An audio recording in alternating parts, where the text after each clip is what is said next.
The city of Rome had not yet awakened, but it was never truly asleep. In a cramped insula, one of the many towering apartment buildings that housed the working class, Marcus Livius stirred from his restless sleep. The air was thick, warm, and stale. Smoke from last night's cooking fires still lingered in the room, mixed with the faint smell of sweat and damp wood. Marcus was no nobleman, no senator, no soldier. He was just another Roman citizen, a baker. His eyes opened before the sun rose, not by choice, but by necessity. From the narrow window he could hear distant sounds, a cartwheel scraping stone, a dog barking, someone shouting in the dark alley below. Rome was waking, and so must he. Early morning. Bread before the sun. Marcus rose from his straw mattress, careful not to wake his wife, Livia, or their young son, Titus, who slept beside her. He splashed cold water on his face from a clay basin. No luxury, no comfort, just enough to function. By the time the first faint light touched the rooftops, Marcus was already on the street. The streets of Rome were narrow, crowded, and already alive. Slaves rushed with goods. Merchants prepared their stalls. The smell of fish, garbage, and fresh bread mixed into a strange but familiar scent. Marcus walked quickly toward his bakery near the Forum. The Roman Forum was the heart of the city. Politics, trade, gossip, everything happened there, and for Marcus it meant customers. Inside the bakery, fire and flour. The bakery was hot, always hot. Marcus and his assistant, an enslaved Gaul named Brennus, immediately began work, grinding grain, mixing dough, feeding the oven. The oven glowed like a beast, hungry and unforgiving. Faster, Marcus muttered. People will come soon. Bread was life in Rome. Without bread, there was unrest. Without bread, there was anger. Marcus shaped loaves quickly, his hands moving with practiced rhythm. Outside, the city grew louder. Inside, the heat became unbearable. Still he worked, because in Rome, if you didn't work, you didn't eat. Mid-morning, the crowd arrives. By mid-morning, the streets were overflowing. Customers flooded in. Workers, slaves, even a few well-dressed citizens. 2 loaves. Make it quick. Is this fresh? Marcus handled them all. Coins clinked. Voices shouted. Sweat dripped. A soldier from the legions came in, armor dusty from travel. He dropped coins on the counter. Marcus recognized the insignia. Back. From the frontier? He asked. The soldier nodded. From the north. Cold. Brutal. You're lucky to be here. Marcus gave a faint smile. Lucky? He wasn't so sure. Noon. Heat, power, and inequality as the sun climbed high. The heat became oppressive. The wealthy retreated into their shaded villas. But Marcus, he kept working. Through the open doorway he could see a procession passing by. A senator, dressed in white with a purple stripe. Power, wealth, influence. Everything Marcus would never have. In the distance, someone shouted news about Augustus, the emperor himself. Rome was at peace. Pax Romana, they called it. But peace did not mean equality. Afternoon, a brief escape. By late afternoon, the rush slowed. Marcus finally stepped outside, wiping sweat from his brow. He walked toward the public fountain splashing water on his face. Nearby, children played. Women talked. Men argued politics. Life continued. For a moment, Marcus allowed himself to breathe. He looked around the city, massive, chaotic, alive. Rome was the center of the world, and yet he was just a tiny part of it. Evening, home, and hunger as. The sun began to set. Marcus closed the bakery. He carried a small bundle of unsold bread back home. The streets were still busy, but different now. More laughter, more wine, more danger. Rome at night was not safe. He walked quickly. Home. Family. In a harsh world back in the insula, Livia greeted him with a tired smile. Titus ran to him. "Father, did you bring bread?" Marcus handed him a loaf. "Yes, my son." They ate together. Simple food, simple life. But it was enough. For now. Night. The uncertain future. As darkness fell, Rome changed again. Shadows grew longer. Sounds became sharper. Somewhere. In the distance, a fight broke out. Marcus lay down beside his family. His body ached. His hands were rough. Tomorrow would be the same. Work, heat, struggle, but also hope. Because in Rome, even the smallest citizen was part of something vast, something powerful, something eternal. Final thought.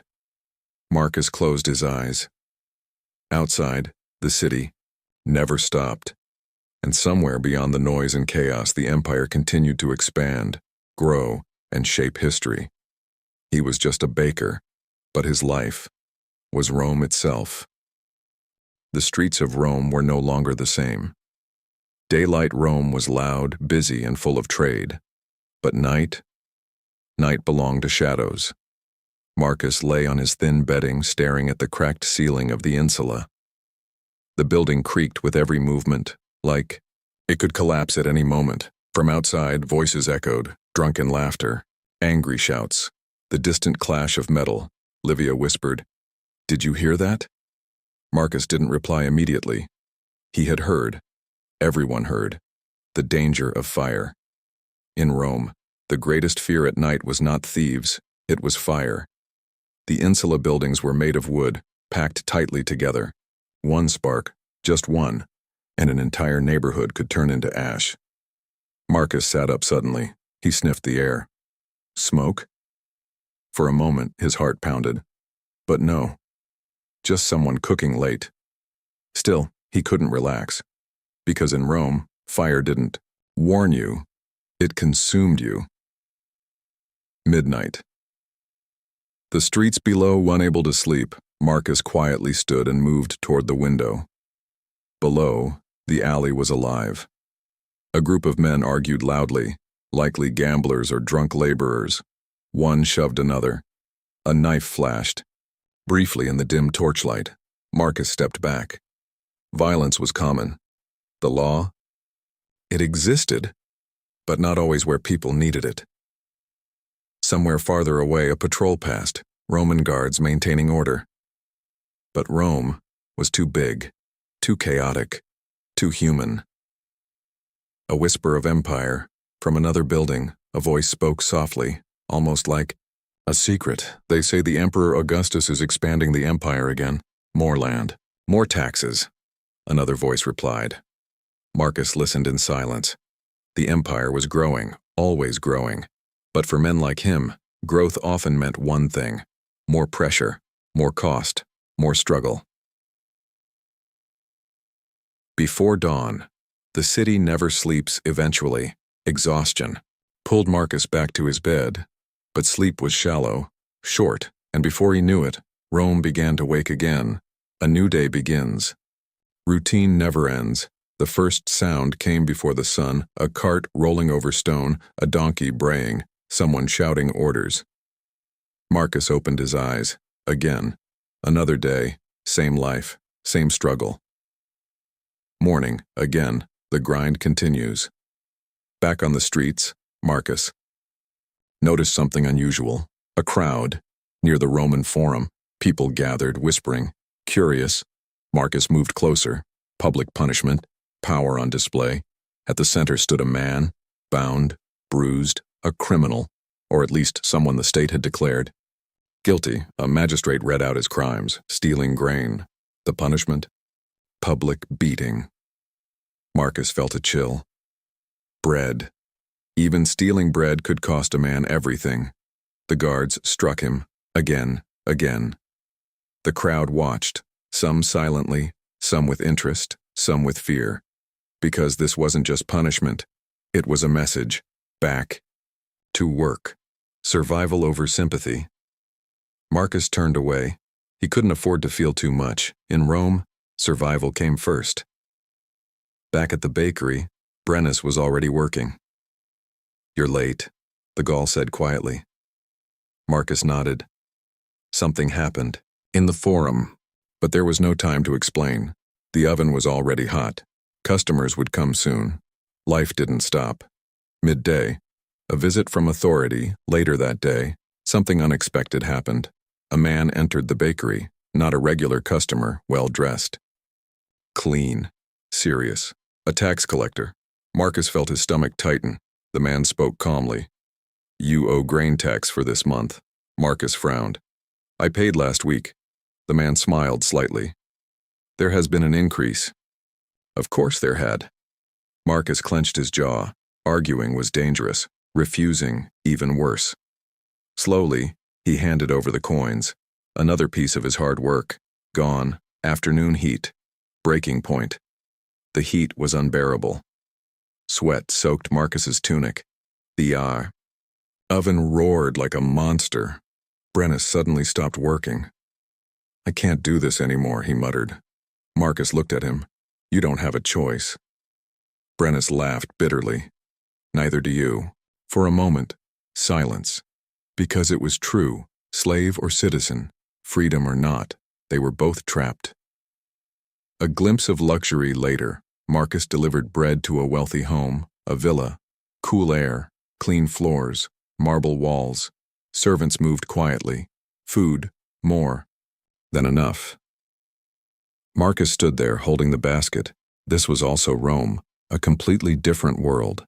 Same city, different reality. Evening reflection. A heavy heart walking back. Marcus felt something new. Not just exhaustion, something deeper, frustration. Rome was powerful, glorious, but unfair. Very unfair. Final scene, the weight of empire. That night Marcus sat beside his son, Titus. "Father," the boy asked, "will I be a baker too?"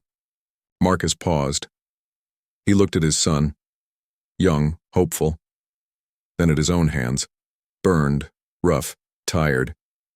He didn't know what to say. Because in Rome, your life was often decided before you were even born. He finally answered softly, "Yes, probably."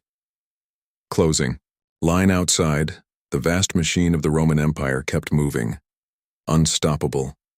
Unforgiving. And somewhere within it, millions of lives like Marcus's lived, struggled, and disappeared into history. That morning in Rome felt different. The air was louder than usual. Marcus noticed it immediately as he stepped into the street. More soldiers, more shouting, more urgency.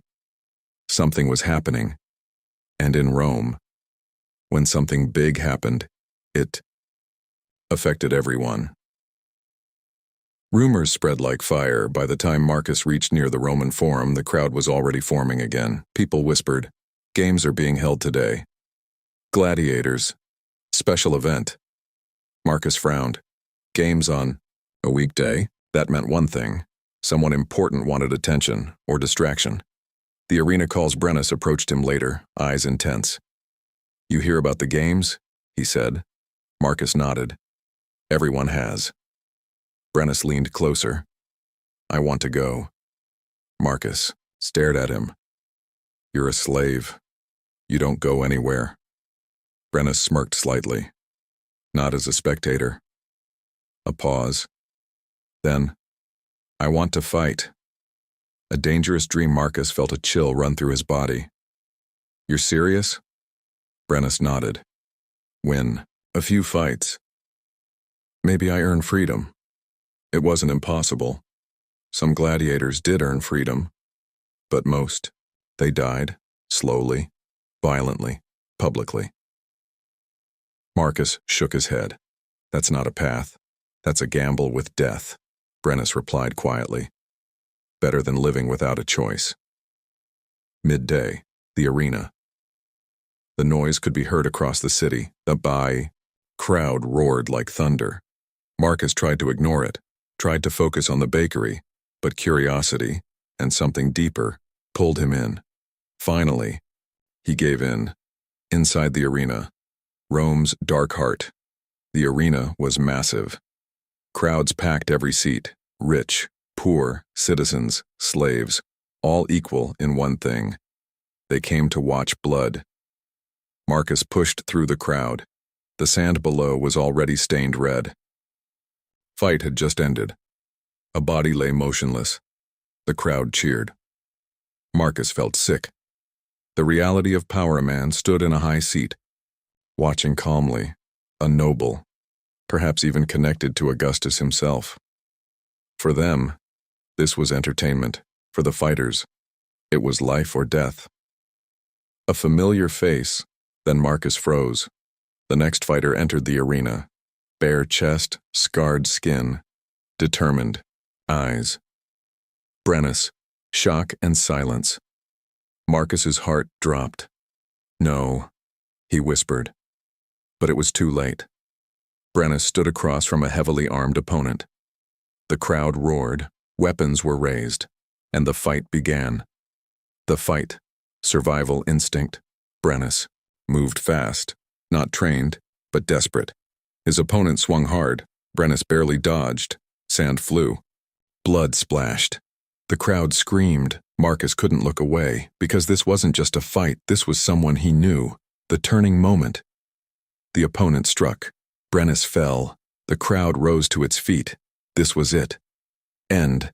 But suddenly, Brennus grabbed sand, threw it into his opponent's eyes, and lunged, a sharp movement, a blade. Silence. Then, the opponent collapsed. The crowd decides. Now came the most important moment. Life or death wasn't decided by the fighter. It was decided by the crowd. Hands went up, thumbs turned, voices shouted. Marcus held his breath. Then, the signal came. Spare him. Victory, or something else. Brennus stood there breathing heavily, alive. For now. But Marcus understood something deeply in that moment. Winning didn't mean freedom. It meant you had to fight again, and again, until death or rare mercy. After the arena, a changed mind Marcus left before the next fight. The noise faded behind him, but inside, something had changed. He had seen Rome's true face, not just power, not just glory, but cruelty. Evening, a heavy silence. Back home, Livia noticed something was wrong. What happened? She asked. Marcus sat quietly. I saw a man fight for his life, for people's entertainment.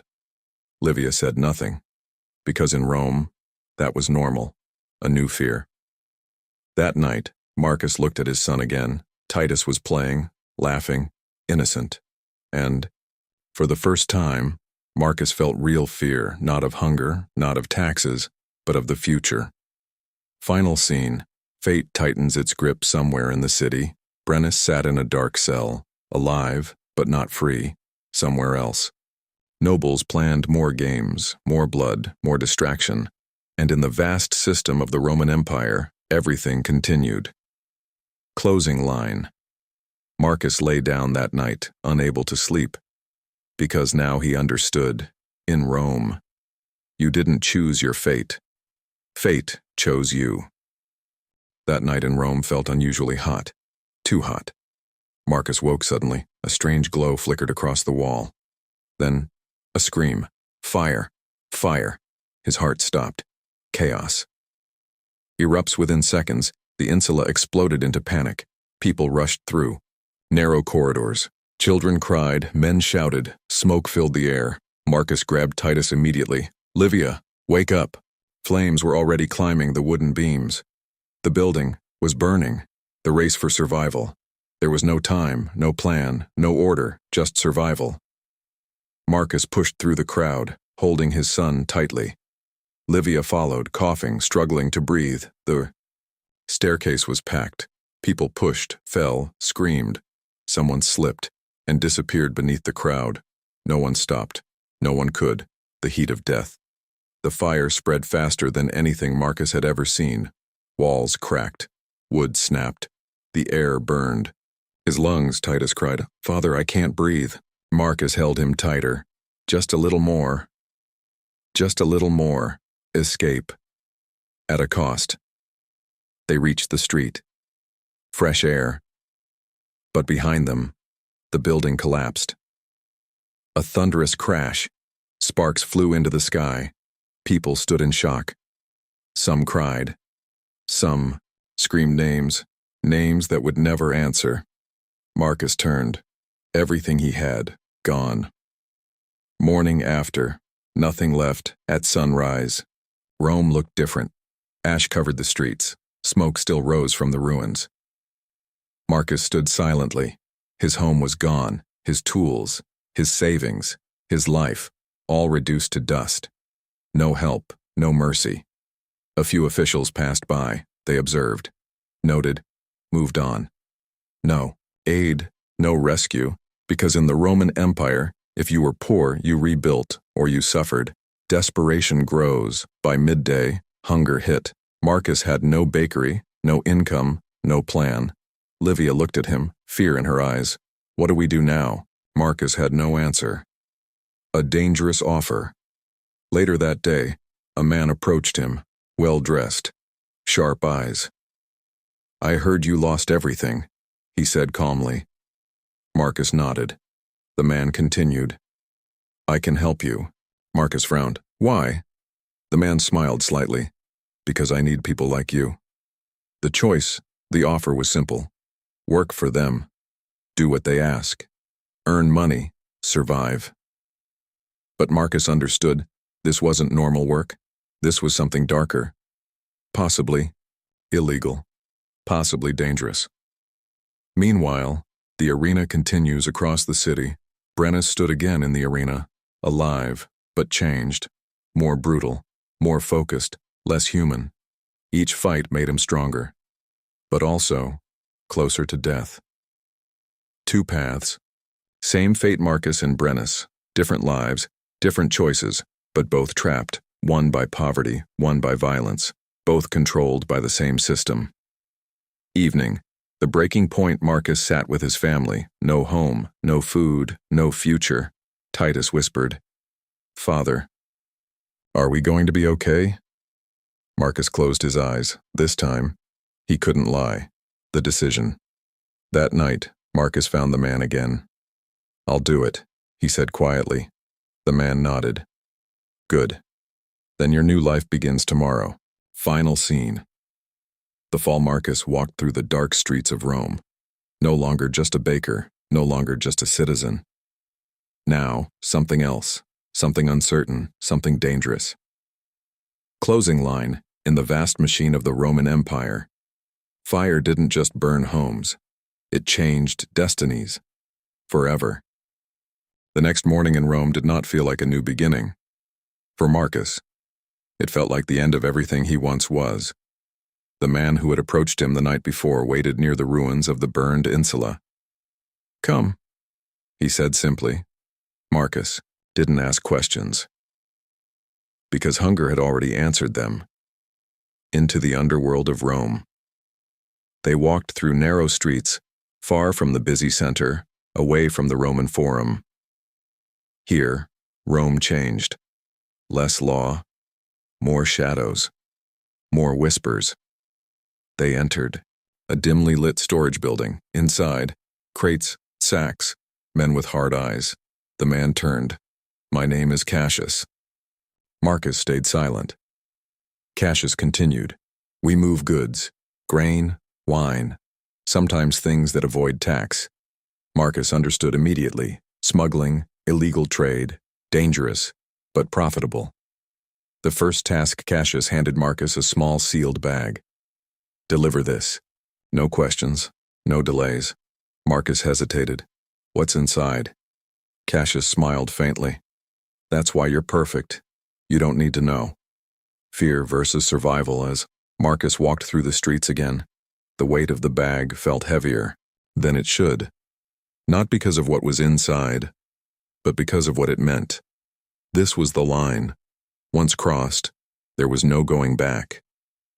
Meanwhile, The making of a killer across the city.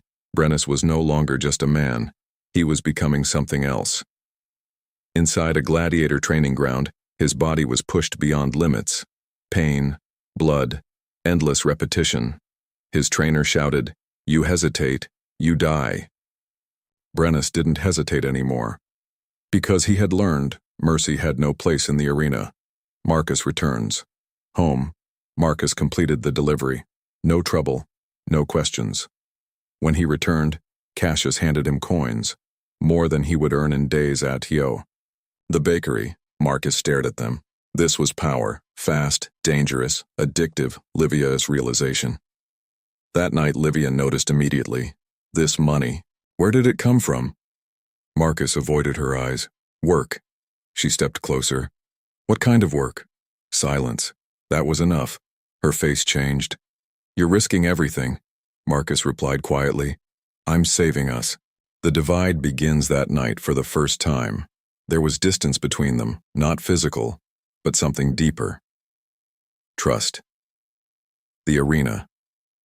A rising star, Brennus had become known. Crowds cheered his name. His fights were brutal, but effective. He survived. Again, and again, but with each victory, he lost something human. A chance at freedom one day, his trainer spoke. Win 3 more fights. You may earn your freedom. 3 fights, 3 chances, or 3 deaths. Marcus goes deeper. Back in the underworld, Cassius trusted Marcus more. Bigger tasks, riskier routes. One night, Marcus saw something he wasn't meant to see. A meeting. Important men. Money exchanging hands. Political. Influence. Even whispers connected to Augustus's officials. This wasn't just smuggling. This was power behind the power. The trap. Titan's Cassius approached him later. You've seen too much now. Marcus froze. Cassius smiled slightly. Don't worry. You're one of us. But Marcus understood the truth. He wasn't free.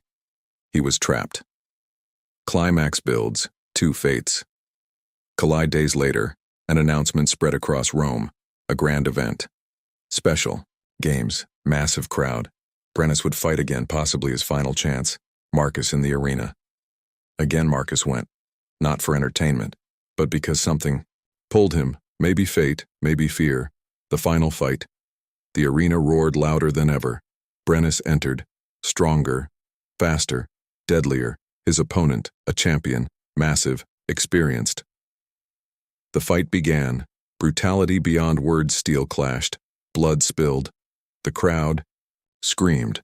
Brennus took a hit, fell, got up again. Marcus gripped his hands tightly. Come on. The final moment.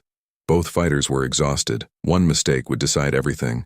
Then, Brennus moved. A sudden strike, a clean hit. The opponent dropped. Silence. Then the roar exploded. Freedom. Almost Brennus stood over the fallen body, waiting. The decision, life or death. The crowd raised their hands. The signal came. Victory. Spare him. Brennus had done it, but Rome never gives easily. As Brennus stood there, something unexpected happened. Noble stood. Change the signal. Execution. The crowd gasped. Power had spoken. Brennus looked up, confused. Then, the guards moved. Marcus watches. Helplessly Marcus shouted, but his voice was nothing in the ocean of noise. Brennus was forced to finish the fight, to kill, to survive. The breaking of a soul. Brennus hesitated. For the first time in many fights, he hesitated. Then, he struck. The opponent died. The crowd cheered, but Brennus didn't move because something inside him had finally broken. Ending. 2 men, 1 truth. That night, Marcus walked home slowly, coins in his pocket, guilt in his heart. Brennus sat alone in darkness, alive, but no longer free. Final reflection. In the vast system of the Roman Empire, freedom was an illusion. Power belonged to a few, and the rest survived or were crushed. Final line. Cinematic ending. Rome stood eternal, glorious, unstoppable, but beneath its greatness were millions of stories like Marcus and Brennus. Stories of struggle, of sacrifice, of survival, stories that history never remembered.